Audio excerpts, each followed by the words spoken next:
Good evening, everyone. Today, again, we're going to try something new. This is something I've been doing for quite a few years. I haven't done one in a little while. It's called Kumihimo. It basically translates to joining threads together. And I'm going to be making a bracelet. To save on time, I've already cut down my cords. I'm using 2mm rattail. I'm not quite sure if that's the correct pronunciation. And I've cut them in purple and white. I thought they would make a nice mix together. I was always taught that the best way to actually measure it, because this is going to be a bracelet, was to wrap a cord 5 times around your wrist, and that would give you the size after it's been braided to actually give you plenty of room to actually make the bracelet. So I've already pre-cut those to size, so I'm going to start. So I'm just going to line up all the threads. So I've cut 8. So for this particular pattern, I'm doing 4 of the white, 4 of the purple, like so, and then I'm going to tie it in a knot just to secure it all in, and so it doesn't move anywhere. So I'm gonna make sure that knot's mostly tied. Now, because of the length of this, you can get quite tangled up. So one of the pieces of equipment that I do use,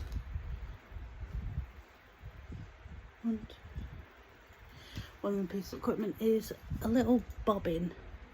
I've already opened this one up, and basically we're going to wheel on and then shut it close so that we can't, it does actually restrict you from sort of like getting everything all tangled up. So I'm going to start with my first one, and then so I hold it in place just until we get started, wrap it around as far as I want to,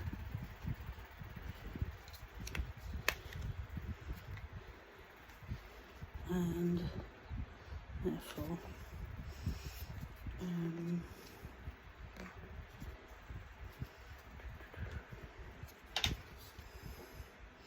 right, actually I'm going to do this a different way.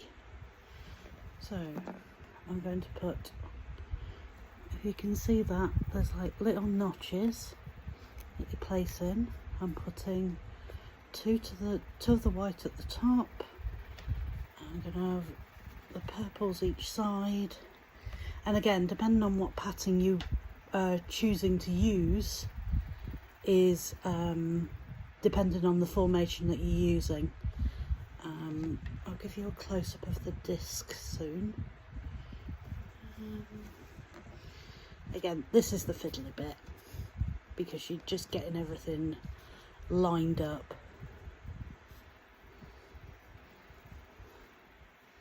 Okay.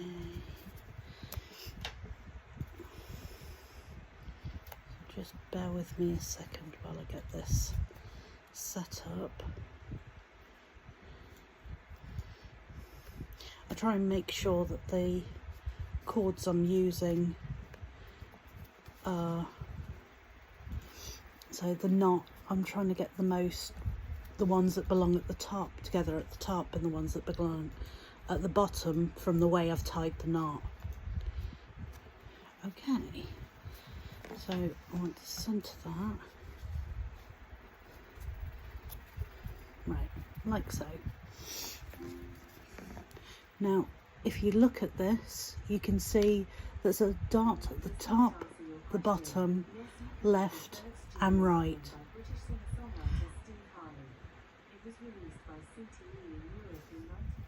Sorry about that, my Alexa speaker decided she wanted to chime into the conversation. So, as we're looking at the disc, there is a dot at the top and the bottom, left and right, and these are our base points. So this is the formation that I'm going to be using on this disc. If I start to lift this up, you'll see just how long these cords actually are. So, which is why that one now is on the little bobbin. So now that it's all lined up ready, I'm going to put the others on the bobbins, and then that should reduce a lot of the tangling problems you can get. And believe me, once you start doing this with beads, it's the bobbins are definitely a game changer at that point, because those messing up, the wires like tangling all together, it's not fun. You seem to spend more of your time rearranging the wire than you actually do doing any braiding. So carry on. We can always adjust these bobbins at any point. You can literally give it a pull and it gives you more thread coming out. So just going to carry on. That's those ones done. If I tend to be doing any bead work with this, I tend to use a weight to pull down the knot, or especially if I'm doing anything like a necklace, because that's when you find that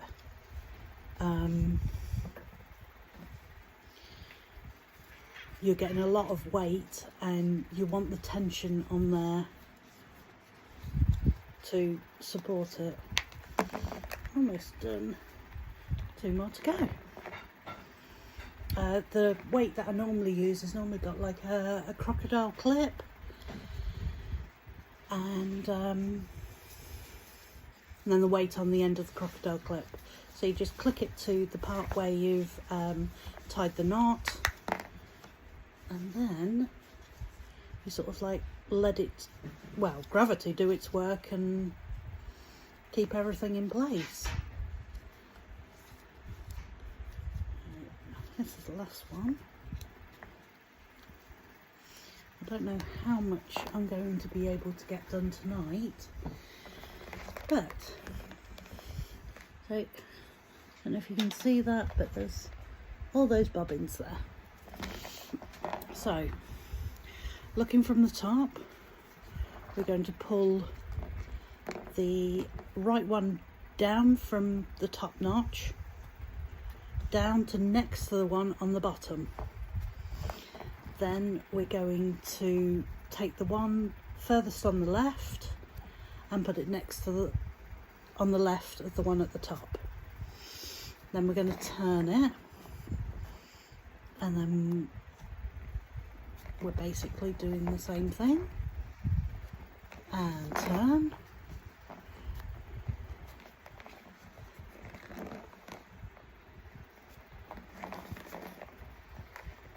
and turn. Like I say, you can already see them tangling up. And it does actually start building up very, very quickly.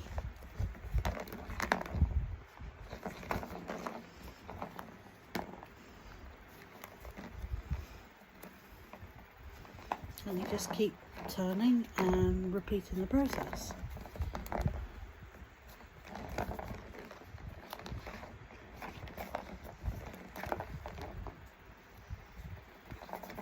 In a couple more turns, I'll probably be able to show you it doing its braid. These make very, very pretty little bracelets. Like I say, I'm only doing a basic standard pattern for this, even so, you'll see it, and especially with these colours, it should really stand out. If at any point you need to take a break, all I do is I leave it at where I've moved the first one up to the top, and then I put it down, go away, make a cup of tea, come back, I can pick it up and know exactly where I am, because as a general rule there should only be 2 either side. So I know that I need to pull this one down and carry on.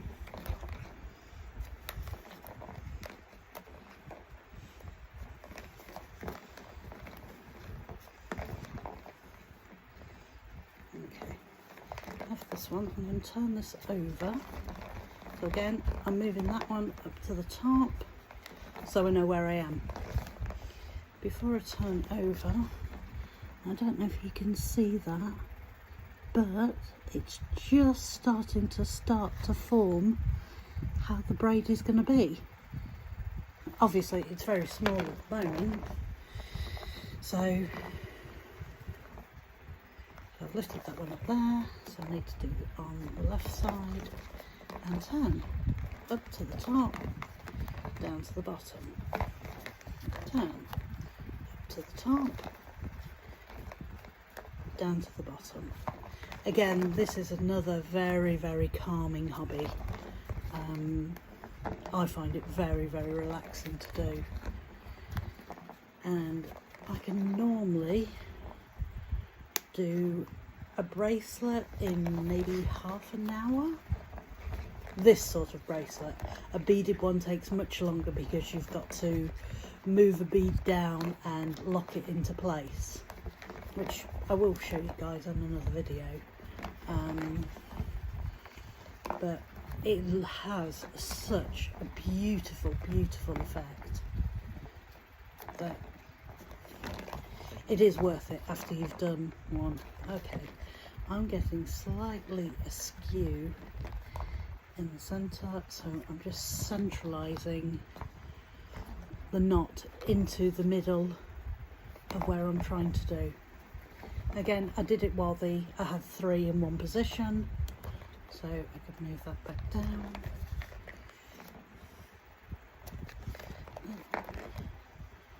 Down.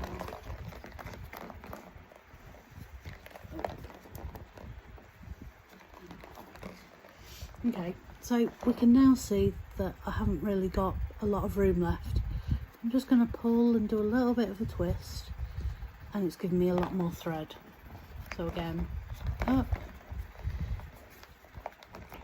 and down, turn, up and down. It's a very simple motion, and once you've got the hang of it, it really is very simple to do. I can't even remember how I even found this craft, but it's something I do enjoy. Now you should be able to see we've got a nice little twist braid happening. It does come out really beautiful.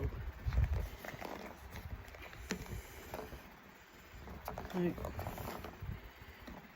I've just done white down, that one up, that one down, turn.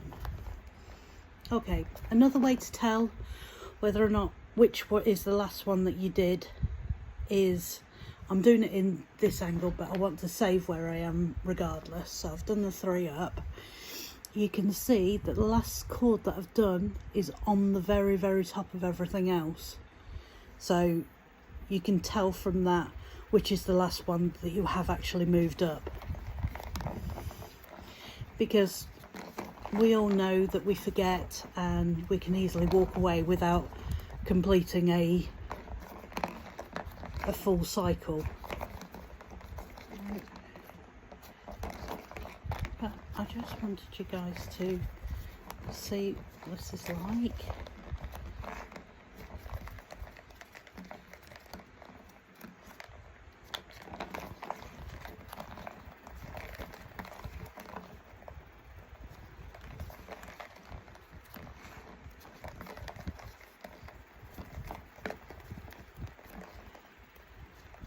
So if you imagined you had all loose cords and they get knotted up and all sorts. So once I found about using the bobbins, I found that to be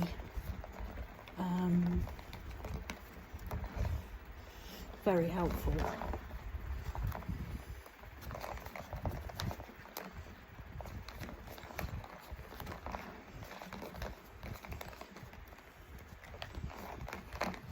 You can actually get more traditional Japanese equipment. I think it's called a taradai. No, that doesn't sound right. It's something very close to that, and it's a stand-up wooden piece of apparatus where you slot these in as opposed to using a foam card like I'm using. And this is only a simple 8 strand. Now I've seen 30 plus strands on the traditional apparatus, which I don't think I could actually cope with that many strands and knowing what to do with them. I'm gonna stop in a second and see if we can see any more of that braid. We should do, like I say, this braids up really, really quick.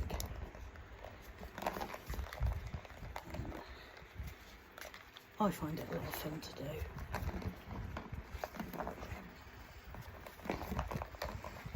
And you're just going round, and as it gets longer and longer, I start measuring it against my wrist, and when I've done enough, I will stop, tie up the end that I've completed and glue it into an end cap, and voila, you have a bracelet.